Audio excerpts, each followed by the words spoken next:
Why settle for less when you can see more with Flow?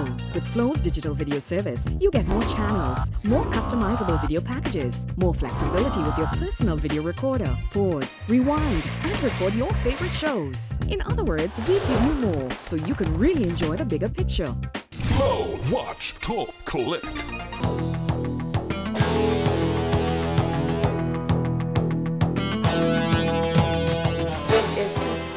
Week in Review for February 25th to February 28, 2013. It was the week in which Dr. Keith Mitchell sits in Prime Minister's seat for the first time in almost 5 years. Legal battle brewing for new administration following decisions made by previous government. Attorney-at-law calls for constitutional review to address issues like no official opposition in Parliament. And in sports, Flow Mount Airy Windball Cricket Tournament to bowl off on March 10th. Stay with us to bring you details when we return. I am Kirani James, and Co-op Bank is my bank. If prosperity really matters to you, come home to Grenada Cooperative Bank. Since 1932, we have shared the same values: financial diligence, investing with prudence, transparent compliance, consistent performance. Welcome home, Grenada. No matter the economic climb, we always stand the test of time. Welcome home, Grenada, the bank that goes the extra mile. Welcome home, Grenada, the bank that serves with a smile. Welcome to a bank you can truly call your own. Grenada Cooperative Bank. We care because you matter. Welcome home.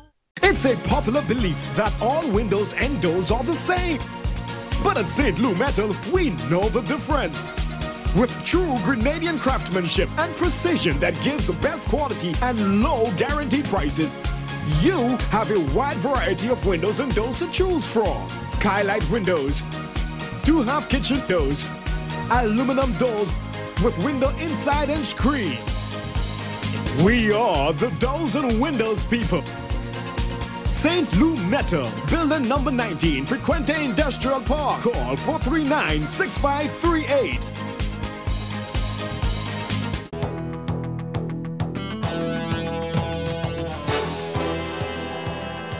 Thanks for joining us. I am Samantha Williams. The newly elected Prime Minister of Grenada was all smiles as he entered into his new office for the first time since winning last week's general elections, and he's already preparing to put together a budget for the country, hopefully by the April 30th deadline as stipulated in law. Following the New National Party's landslide victory in last Tuesday's general election and his official swearing-in as Prime Minister on Wednesday, Dr. the Right Honourable Keith Mitchell's first day back in the PM's chair was on Monday, an occasion he says he is excited about and a massive task he is anxious to tackle. Addressing members of the media following a walkthrough of the ministerial complex, Dr. Mitchell says one of the first areas of focus is on the state of Grenada's finances, which he has already been updated on. I've been informed that we have $86 million unpaid claims in the Treasury. And you know what that means? $86 million of monies that should be circulated among business, ordinary folks in the country for services rendered. Clearly would mean some impact on economic activity and the effect of monies being spent around on the ground, so to speak. And of course, the issue of overdraft facilities, I understand it's at a peak. That in fact, the banks are complaining that the government has not been unable to keep it at a manageable level. And so that's something we certainly recognize as a problem, and the lack of government ability to pay salaries on a timely basis. The newly elected PM projects that the 2013 national budget may be presented sometime between the 4th week of March and the 1st week of April. So we'll have to have the opening of Parliament, which is unfortunate in a sense, because usually the incoming government wants some time to set its house in order before it rushes into opening of Parliament, but I don't know we have that luxury in this particular situation. So that's another problem. He says the new government is also preparing to build on projects that are already in place, including some initiated by the former NDC administration. We're going to move on and take whatever parts that they laid, the foundation they laid, which was good. We're going to use it. We are not getting rid of one initiative of the previous government, if in our view that it's servicing the country. You know, on the other hand, if the government commits itself to some massive loan and the project has not started and it commits the country and makes it difficult for us to be able to manage, for example, the question of a new general hospital, a question you have to show me, where is this money coming from? If you're concerned about debt, are we going to come to hundreds of millions of debt for a hospital when we have one already, which we can modernize? I'm not saying we shouldn't do it. I'm just saying I'd want to know about that, the funds related to that initiative. Dr. Mitchell says the development and improvement of the investment climate is high on the government's list of priority. We have been in contact with a lot of our friends, regionally and internationally. You will be seeing a number of people coming in here and holding discussions and ready to move. Some cases they're ready to move. So job creation is crucial, and the investment climate is key to the concept of job creation. So that's going to be a top priority as far as that is concerned. Well, you know, we have the question of the formulation of a government, and I have to send the right message. During the briefing, the Prime Minister highlighted what he thinks should be the role of the media, which is to be critical observers of government's work and a platform for fair and balanced information to be released to the public. Blossom Alexis Welsh, CC6 Newsnight. One of the owners of a stalled business in a western parish is not happy with the treatment meted out to him by government in respect to a lease of over 30 acres of property for a business project, and he has sought legal help to state his claim, which is heading to the court. The new Dr. Keith Mitchell administration may be facing a legal battle with Sunset Enterprise Limited as a result of actions taken by the Tillman Thomas administration, which was voted out of office on February 19th. Sunset Enterprise Limited is charging that government has sought to take back land which was legally leased to the company by government for a poultry farm project which the directors have been seeking to get started for over a decade. In a recent media conference, attorney at law for Sunset Enterprise Limited, Cajington Hood, says he recently got involved in the matter as a result of correspondence from government to his client. The government is saying to sell, we're not going to continue the negotiations anymore. As Mr. Batiste said, at that point in time, Mr. Lloyd Noel was his lawyer, and Mr. Lloyd Noel writes a very strongly worded letter, literally saying to the government, what are you talking about? We're not negotiating. You sent to us a lease to sign containing all kinds of conditions for the same 31 acres of land. We've signed a lease almost 12 months ago and sent it back to you. The St. Mark Poultry Farm project has been subject to many discussions and accusations of impropriety after $2 million of public funds was put into the operation. Principal for SCL Curtis Batiste, who also addressed the news conference, says the money was used for equipment travel, wages, salaries and other expenses linked to the project dating back to 2004 under a previous New National Party administration.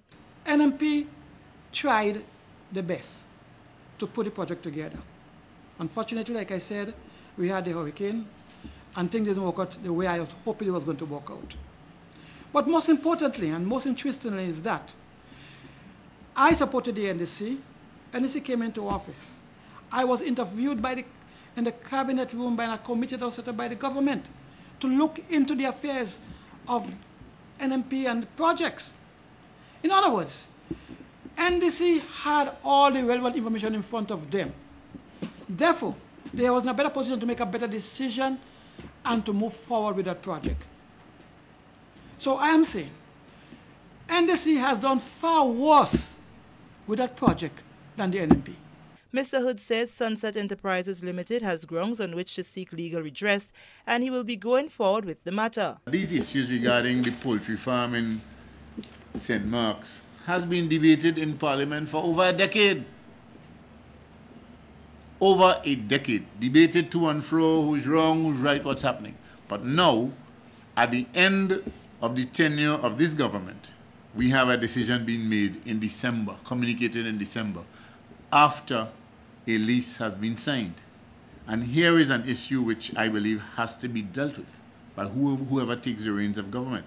Here is an issue that, on behalf of Sunset Enterprise Limited, and I believe that they have a valid cause of action in this matter. More than 30 people in the parish had thrown their support behind the poultry farm project, which was knocked off the radar by Hurricane Ivan in 2004. Mr. Batiste says since then efforts had been made to raise funds to get the project off the ground, but without success. The company says will be seeking to get government to honor the lease which was signed, as it is the owners of SCL's intention to move forward with the project. Sherry-Ann Noel, CC6 Newsnight. A local attorney at law is once again calling for a review of the country's constitution and says if a change is made, especially influenced by the U.S. system, this could mean good things for governance in Grenada. There is a need for a constitutional review which involves moving away from the Westminster type of culture and taking a page out of the American Constitution, says attorney at law Anselm Clouden. In an interview with CC6 Newsnight on Wednesday, Mr. Clouden says a number of past prime ministers have called for a review of the Constitution, but nothing has been done.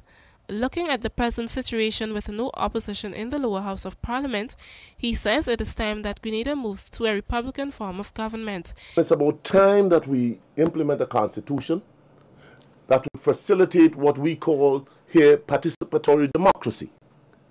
Democracy at every level of governance. Something very similar to what you have in the United States.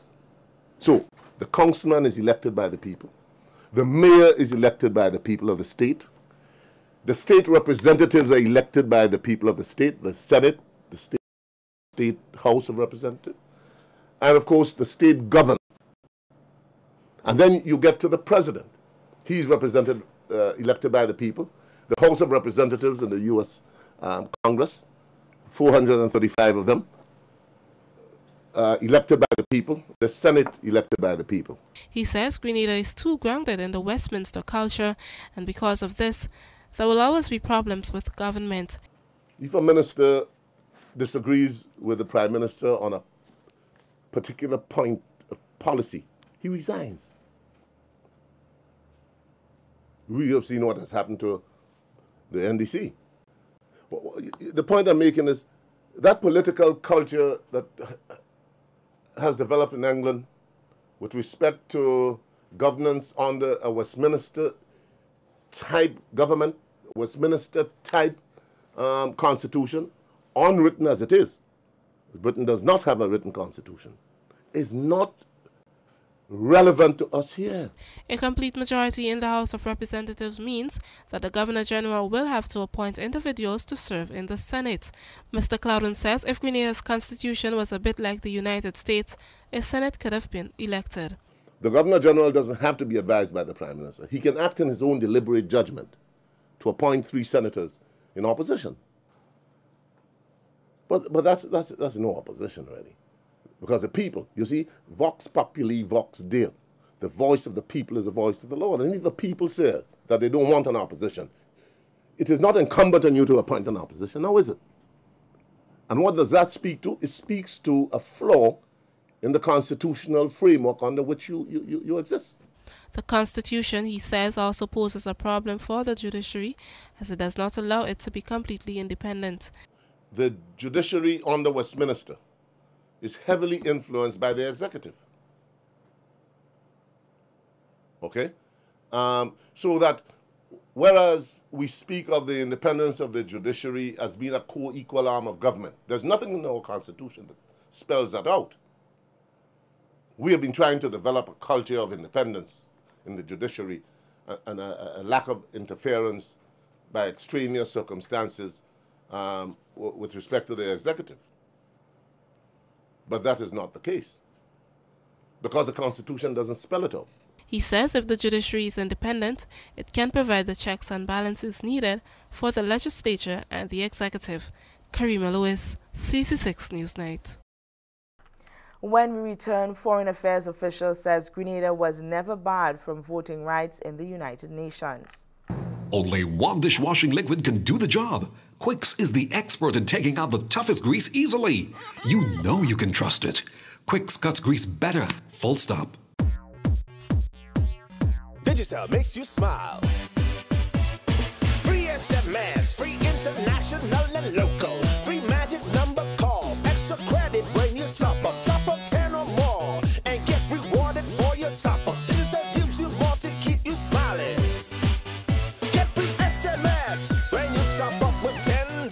Magic number calls when you top up with $15. Free international once you top up with $20. Free local calls to all Digicel numbers. Extra credit for $30 or more. You get more. 10% bonus credit to do anything you want. Digicel makes you smile. Digicel, the bigger, better network.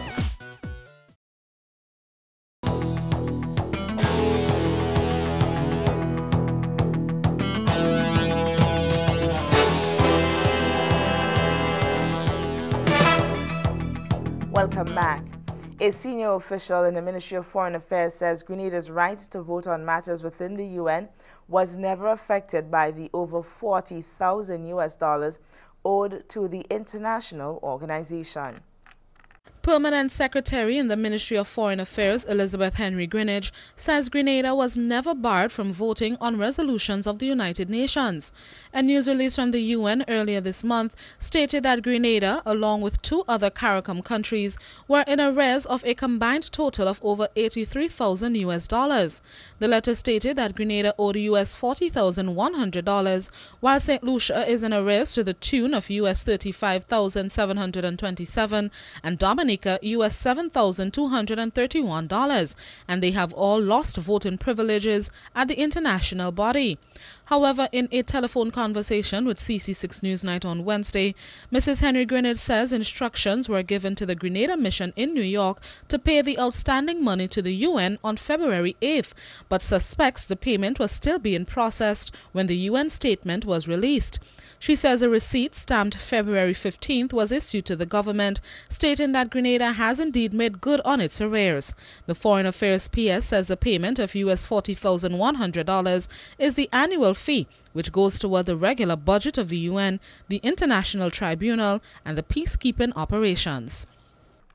The newly sworn-in Prime Minister of Grenada says he is not the one who initiated a change in the top position in the police force, but he is surprised by how a matter was handled by the man who currently holds the office.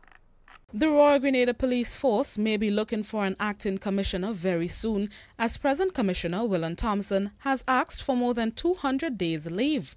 Prime Minister Dr. the Right Honourable Keith Mitchell, who was a guest on CC6's Uticide Current Affairs program on Wednesday, says he understands that the Commissioner's request for leave came after a private meeting they had. Dr. Mitchell was responding to questions from host of the program, Byron Campbell, about changes that can be expected in certain key positions in the public sector. I think the police commissioner, from what appears to be happening, has seemed to have decided to change himself, without being told specifically that there needs to be a change, because we had a private conversation, as I've had with other members of the public service, I pointed out to you, and I never indicated to him that that I will not be continuing, want him to continue as police commissioner. I posed some questions of concern on decisions that were taken, which clearly to me demonstrate some measure of political activities. And clearly I have to be concerned. So I raised the questions to him to get clarification, to hear his explanation. The explanations given for some actions were not satisfactory to him, Dr. Mitchell says, but he never indicated to Commissioner Thompson that his services would no longer be required. I never said a word to him. I just received his explanation. I, in some cases, told him I didn't necessarily share, understand and be satisfied with those explanations. But I said nothing more to him. The next thing I'm hearing is the private conversation he and I alone had. Some elements of it was in the street, and some cases blatant lies about the conversation. We twisted to make him to make me look bad, in the sense as if I was trying to hang them out of office. And it's unfortunate that someone who was chosen to be a police commissioner would behave in that manner. Since word of the meeting hit the streets, Dr. Mitchell says he learned that the commissioner has put in a request for an extended leave. And since he made those statements, he appeared to have spoken about a private conversation with the Prime Minister. He appeared, I understand this afternoon, that he has sent in his, a request for quite a considerable amount of leave. It might be about 200 and something days. So in effect, what you're saying, the office of commissioner in terms of exact personnel might be open for an acting position in a not too distant future. Willan Thompson was appointed Commissioner of Police on September 1st, 2011, replacing James Clarkson, who had completed a 2-year stint. Blossom Alexis Welsh, CC6 Newsnight. More than 3 weeks after its capture, officials have decided to ship out the green juvenile anaconda caught in the northern part of the island, and they advise that its presence in Grenada is not an indication that all snakes found should be killed. The Forestry Department of the Ministry of Agriculture has taken a decision to remove from the island the juvenile anaconda which was found at Bathway earlier this month. The news caused quite a stir, as it was unknown to have a snake of its kind in Grenada without a natural predator. Wildlife Conservation Officer in the Forestry Department of the Ministry of Agriculture, Anthony Jeremiah, spoke with CC6 Newsnight on Tuesday. We are working with a number of institutions, both regionally and internationally, in terms of the best place to relocate it, because we're looking at using the animal for sort of research purpose. So we need to find out much more about the animal in terms of its genetic background, what species it, where it actually came from and stuff like that. So we want to have it somewhere where we can follow up in terms of information that would better assist us in terms of the presence of a future animal like this on the island. He says the snake, when transferred out of Grenada, will not be placed back into its natural habitat. Most likely it would be housed in a research facility like a zoo or a similar facility. But basically for research purposes, it would not be released back into the natural habitat, because this calls for different type of arrangement. As you know, this species has special protection under the CITES Convention. So it's a matter of doing the necessary and logistical arrangement to have it moved. It must be taken out of the country, he says, as it is not fit to be among animals which cannot prey on it. Although it seems to be from a pet source, but it does probably came from the wild somewhere. So we need to trace the background of the animal, and just to say it does not belong here. There's no natural predators for the animal on Grenada. It is very much endangering our indigenous wildlife, and because they feed on iguanas and most of our local reptiles and amphibians, and I mean we already not too diverse in terms of wildlife, so we don't want to have something that would be top of the food chain, dominating our wildlife on the island. Mr. Jeremiah says he is appealing to the public not to go around killing every snake on the island.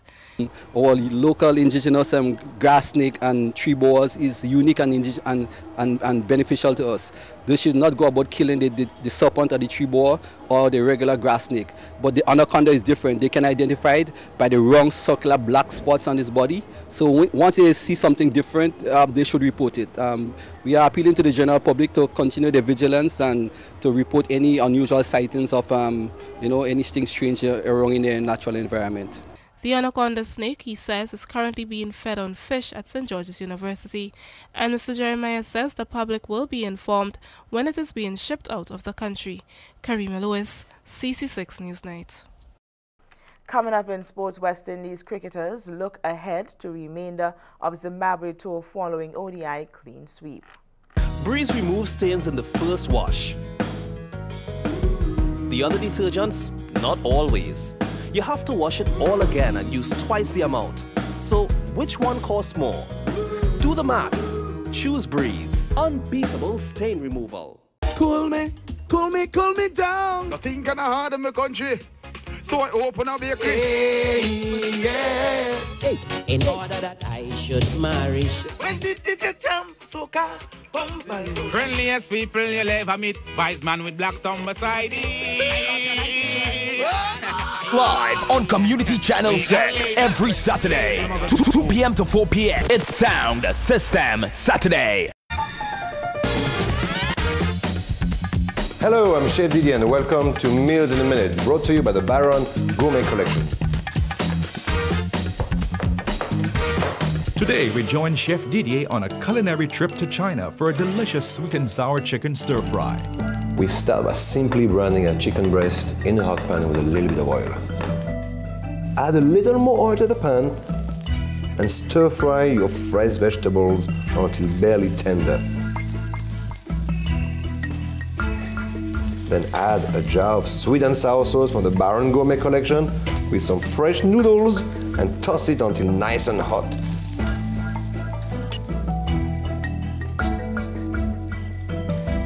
And now you are ready to enjoy your sweet and sour stir fry. We hope we can inspire your next meal in minutes with the Baron Gourmet Collection. Baron, we make food tasty.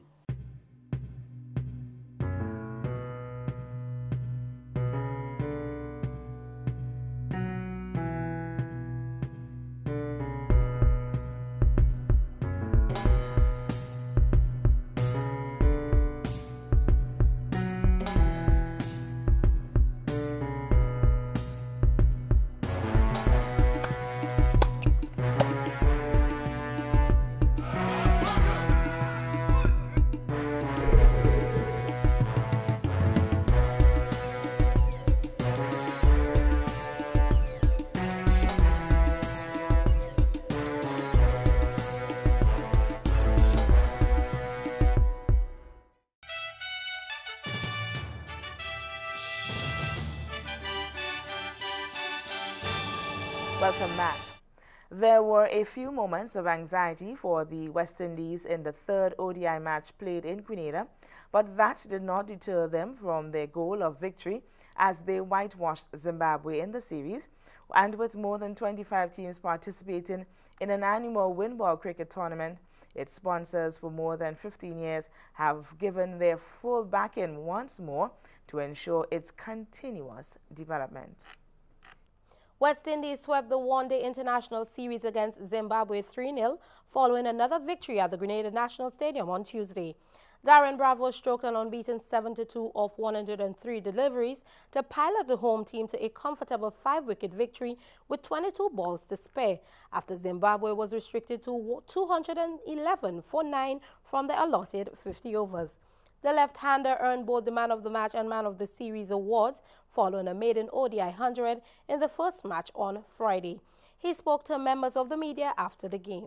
Well, after coming back from Australia, it was just a matter of me continuing believing in myself. I know what I'm capable of doing, and more so, obviously, listening to the advice of the coach and the captain and stuff like that. I just went out there and backed my ability and tried my utmost best to execute our game plan. The young Bravo also spoke about playing alongside his brother and captain for the series, Dwayne. It's something I'm not really accustomed to, but I believe he's someone that is very knowledgeable about the game and stuff like that. You know, every so often we sit down and chat about cricket and stuff like that, and you know, it's tremendous to see the way he led the West Indies team in this series, and I must, you know, give him credit for the way he went about things. To be quite honest, he's someone that always tried to let all the players be involved in decision-making and stuff like that. It was good to see everyone out in the field giving advice and, you know, obviously giving their opinion, how things should go. And, you know, it was nice to see cooperating with each and every single member of the team. And, you know, that's a nice sight. And hopefully we can continue in that sort of vein, moving on to T20 and the test matches. Captain Dwayne Bravo also commented on the team's performance and their other matches. This is where we're most comfortable, to be honest, in this format, the shortest form of the game, T20. We pride ourselves highly in this format. We are the champions in this format, so we are really looking forward to these 2 games in Antigua. We know the fans are going to come out. It's a weekend. It's an afternoon weekend, and you know we are looking forward to Darren coming back and leading the team also. So far, he has done a fantastic job in T20, and you know the guys just can't wait to get there. It's like I said, it's a format that we enjoy as players, and we are looking forward to it. We're going to take these momentum into the T20. Opener Kieran Powell, who scored half-centuries in the previous 2 matches, laid the platform for the West Indies at the top of the order, contributing 42 to the team's tally. The two teams will play a pair of 2020 fixtures in Antigua this weekend before tests in Barbados and Dominica. Still in cricket, plans are well underway for the staging of the popular annual Flo Monterey Windball Cricket Competition. The competition is into its 19th year, and Secretary of the Mount Airy Community Sports Club, Julian Mitchell, says this year is expected to be just as electrifying as previous years. We want to start off with a meeting on Friday the 28th of February at 5:30 p.m. at the Mount Airy Community Center, where we will look at our weaknesses and our strength in the Mount Airy Windball Cricket Competition.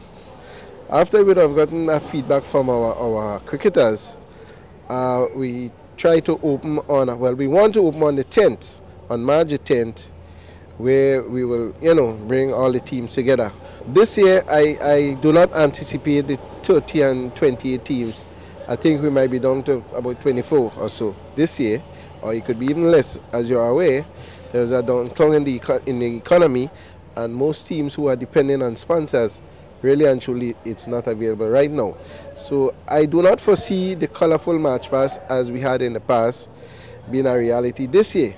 But what I can assure you is that we will ensure that the good name of our sponsors are being maintained.